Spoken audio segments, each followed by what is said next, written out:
ஒரு தடவை அடர்ந்த காடுகளில் ஒரு வலுவான புலி மற்றும் ஒரு புத்திசாலி குரங்கு வாழ்ந்தன. புலி அதன் சக்தியை பெருமையாக கருதியது, ஆனால் குரங்கு தனது புத்திசாலித்தனத்தைக் கொண்டு எல்லா பிரச்சினைகளையும் தீர்த்துக் கொள்வது அக்கஸ்டம் ராம்காசின். ஒருநாள் காடில் பெரும் வறட்சி ஏற்பட்டது. ஜீவராசிகள் அனைவரும் தண்ணீரின்றி தவித்தன.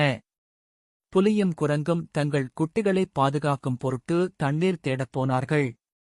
புலி தனது பலத்தால் நிலத்தைத் தோண்டி தண்ணீரை கண்டுபிடிக்க முயன்றது. ஆனால் அதில் வெற்றி பெற முடியவில்லை. குரங்கு இதை கவனித்தது. அப்போது குரங்கு அருகில் இருந்த பழைய குட்டையை பார்த்து, இந்த குட்டையில் மீண்டும் தண்ணீர் வர செய்யலாம் என்று கூறியது. குரங்கு வேகமாக பல கற்களை அங்கே போட்டது. சில நேரத்தில் நிலத்துக்குள் அடைக்கப்பட்டிருந்த தண்ணீர் மேலே வந்தது. புலியும் குரங்கும் இணைந்து மற்ற விலங்குகளையும் அழைத்தன. அவர்கள் அனைவரும் தண்ணீர் குடித்து மகிழ்ந்தனர்.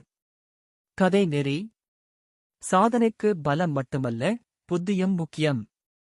புத்திசாலித்தனத்தாலும் இணைந்த செயலாலும் பெரும் பிரச்சினைகளை தீர்க்கலாம்.